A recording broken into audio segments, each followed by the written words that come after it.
وَإِلَى عَادٍ أَخَاهُمْ هُودًا قَالَ يَا قَوْمِ اعْبُدُوا اللَّهَ مَا لَكُمْ مِنْ إِلَٰهٍ غَيْرُهُ إِنْ أَنْتُمْ إِلَّا مُفْتَرُونَ۔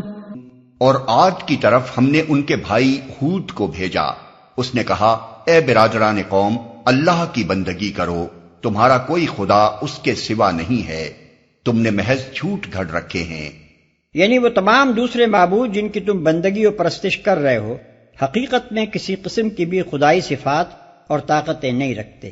بندگی و پرستش کا کوئی استحقاق ان کو حاصل نہیں ہے، تم نے خواہ مخواہ ان کو معبود بنا رکھا ہے اور بلا وجہ ان سے حاجت روائی کی آس لگائے بیٹھے ہو۔ یا قوم لا اسألکم علیہ اجرا ان اجری الا علی الذی فطرنی افلا تعقلون۔ اے برادران قوم، اس کام پر میں تم سے کوئی اجر نہیں چاہتا، میرا اجر تو اس کے ذمے ہے جس نے مجھے پیدا کیا ہے، کیا تم عقل سے ذرا کام نہیں لیتے؟ یہ نہایت بلیغ فقرہ ہے جس میں ایک بڑا استدلال سمیٹ دیا گیا ہے۔ اس کا مطلب یہ ہے کہ میری بات کو جس طرح سرسری طور پر تم نظر انداز کر رہے ہو اور اس پر سنجیدگی سے غور نہیں کرتے، یہ اس بات کی دلیل ہے کہ تم لوگ عقل سے کام نہیں لیتے، ورنہ اگر تم عقل سے کام لینے والے ہوتے تو ضرور سوچتے کہ جو شخص اپنی کسی ذاتی غرض کے بغیر دعوت و تبلیغ اور تذکیر و نصیحت کی یہ سب مشقتیں جھیل رہا ہے، جس کی اس تگ و دو میں تم کسی شخصی یا خاندانی مفاد کا شائبہ تک نہیں پا سکتے، وہ ضرور اپنے پاس یقین و اذعان کی کوئی ایسی بنیاد اور ضمیر کے اطمینان کی کوئی ایسی وجہ رکھتا ہے جس کی بنا پر اس نے اپنا عیش و آرام چھوڑ کر اپنی دنیا بنانے کی فکر سے بے پرواہ ہو کر اپنے آپ کو اس جوخم میں ڈالا ہے کہ صدیوں کے جمے اور رچے ہوئے عقائد، رسوم اور طرز زندگی کے خلاف آواز اٹھائے اور اس کی بدولت دنیا بھر کی دشمنی مول لے لے۔ ایسے شخص کی بات کم از کم اتنی بے وزن تو نہیں ہو سکتی کہ بغیر سوچے سمجھے اسے یوں ہی ٹال دیا جائے اور اس پر سنجیدہ غور و فکر کی ذرا سی تکلیف بھی ذہن کو نہ دی جائے۔ وَيَا قَوْمِ اسْتَغْفِرُوا رَبَّكُمْ ثُمَّ تُوبُوا إِلَيْهِ يُرْسِلِ السَّمَاءَ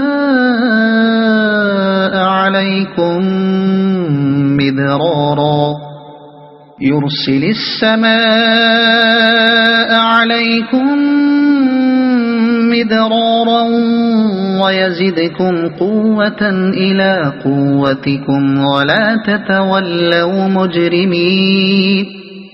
اور اے میری قوم کے لوگو، اپنے رب سے معافی چاہو، پھر اس کی طرف پلٹو، وہ تم پر آسمان کے دہانے کھول دے گا اور تمہاری موجودہ قوت پر مزید قوت کا اضافہ کرے گا، مجرموں کی طرح منہ نہ پھیرو، مزید قوت کا اضافہ کرے گا۔ یہ وہی بات ہے جو پہلے رکوع میں محمد صلی اللہ علیہ وسلم سے کہلوائی گئی تھی کہ اپنے رب سے معافی مانگو اور اس کی طرف پلٹ آؤ تو وہ تم کو اچھا سامان زندگی دے گا۔ اس سے معلوم ہوا کہ آخرت ہی میں نہیں، اس دنیا میں بھی قوموں کی قسمتوں کا اتار چڑھاؤ اخلاقی بنیادوں ہی پر ہوتا ہے۔ اللہ تعالیٰ اس عالم پر جو فرمانروائی کر رہا ہے وہ اخلاقی اصولوں پر مبنی ہے، نہ کہ ان طبعی اصولوں پر جو اخلاقی خیر و شر کے امتیاز سے خالی ہوں۔ یہ بات کئی مقامات پر قرآن میں فرمائی گئی ہے کہ جب ایک قوم کے پاس نبی کے ذریعے سے خدا کا پیغام پہنچتا ہے تو اس کی قسمت اس پیغام کے ساتھ معلق ہو جاتی ہے۔ اگر وہ اسے قبول کر لیتی ہے تو اللہ تعالیٰ اس پر اپنی نعمتوں اور برکتوں کے دروازے کھول دیتا ہے، اگر رد کر دیتی ہے تو اسے تباہ کر ڈالا جاتا ہے۔ یہ گویا ایک دفعہ ہے اس اخلاقی قانون کی جس پر اللہ تعالیٰ انسان کے ساتھ معاملہ کر رہا ہے۔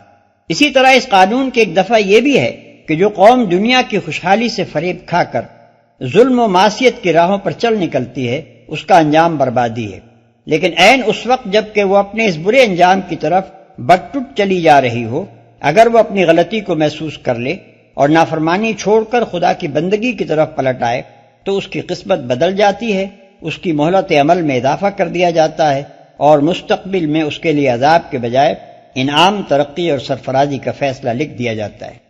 قالوا يا هود ما جئتنا ببينة وما نحن بتاركي آلهتنا عن قولك وما نحن لك بمؤمنين۔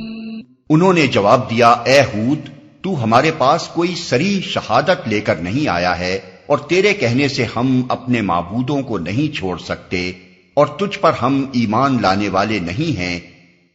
صریح شہادت لے کر نہیں آیا ہے، یعنی ایسی کوئی کھلی علامت یا ایسی کوئی واضح دلیل جس سے ہم غیر مشتبہ طور پر معلوم کر لیں کہ اللہ نے تجھے بھیجا ہے اور جو بات تو پیش کر رہا ہے وہ حق ہے۔ إن نقول إلا اعتراك بعض آلهتنا بسوء قال إني أشهد الله واشهدوا أني بريء مما تشركون۔ ہم تو یہ سمجھتے ہیں کہ تیرے اوپر ہمارے معبودوں میں سے کسی کی مار پڑ گئی ہے۔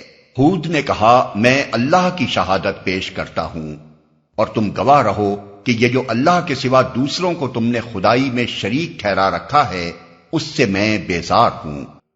ہمارے معبودوں میں سے کسی کی مار پڑ گئی ہے، یعنی تو نے کسی دیوی یا دیوتا یا کسی حضرت کے آستانے پر کچھ گستاخی کی ہوگی، اسی کا خمیازہ ہے جو تو بھگت رہا ہے کہ بہکی بہکی باتیں کرنے لگا ہے، اور وہی بستیاں جن میں کل تو عزت کے ساتھ رہتا تھا آج وہاں گالیوں اور پتھروں سے تیری تواضع ہو رہی ہے۔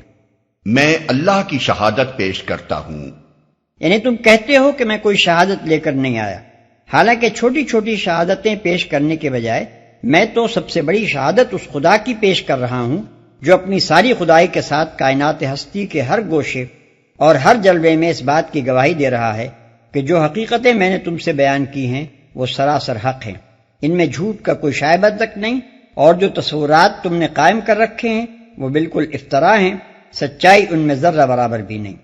اس سے میں بیزار ہوں۔ یہ ان کی اس بات کا جواب ہے کہ تیرے کہنے سے ہم اپنے معبودوں کو چھوڑنے پر تیار نہیں ہیں۔ فرمایا، میرا بھی یہ فیصلہ سن رکھو کہ تمہارے ان معبودوں سے میں قطعی بیزار ہوں۔ من دونه فكيدوني جميعا ثم لا تنظرون۔ تم سب کے سب مل کر میرے خلاف اپنی کرنی میں کسر نہ اٹھا رکھو اور مجھے ذرا مہلت نہ دو۔ یہ ان کے اس فقرے کا جواب ہے کہ ہمارے معبودوں کی تجھ پر مار پڑی ہے۔ تقابل کے لیے ملاحظہ ہو یونس آیت 71۔ إني توكلت على الله ربي وربكم ما من دابة إلا هو آخذ بناصيتها إن ربي على صراط مستقيم۔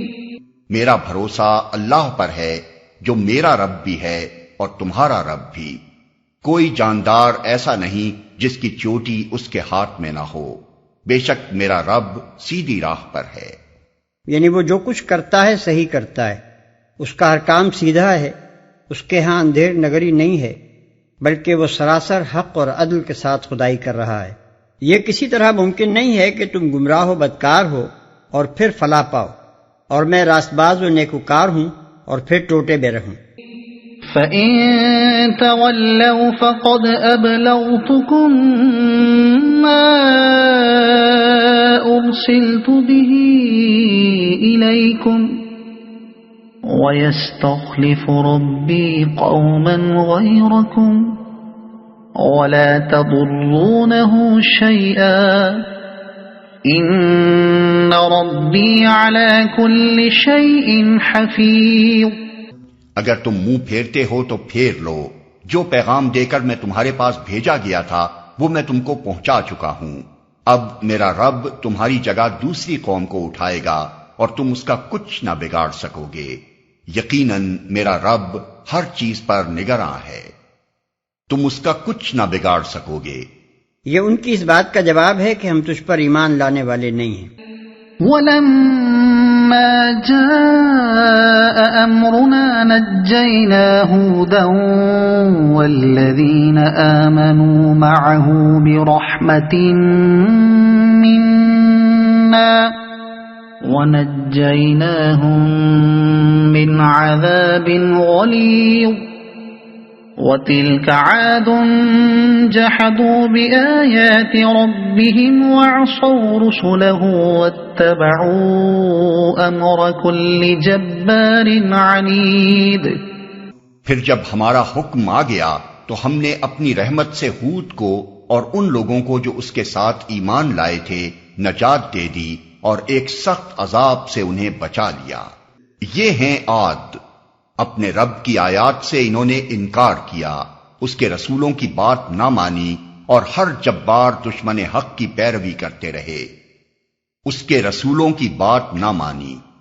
اگرچہ ان کے پاس ایک ہی رسول آیا تھا، مگر جس چیز کی طرف اس نے دعوت دی تھی وہ وہی ایک دعوت تھی جو ہمیشہ ہر زمانے اور ہر قوم میں خدا کے رسول پیش کرتے رہے ہیں، اسی لیے ایک رسول کی بات نہ ماننے کو سارے رسولوں کی نافرمانی قرار دیا گیا۔ وَأُتْبِعُوا فِي هَذِهِ الدُّنْيَا لَعْنَةً وَيَوْمَ الْقِيَامَةِ أَلَا إِنَّ عَادًا كَفَرُوا رَبَّهُمْ أَلَا بُعْدًا لِعَادٍ قَوْمِ هُودٍ۔ آخر کار اس دنیا میں بھی ان پر پھٹکار پڑی اور قیامت کے روز بھی۔ سنو، عاد نے اپنے رب سے کفر کیا، سنو دور پھینک دیے گئے عاد، ہود کی قوم کے لوگ۔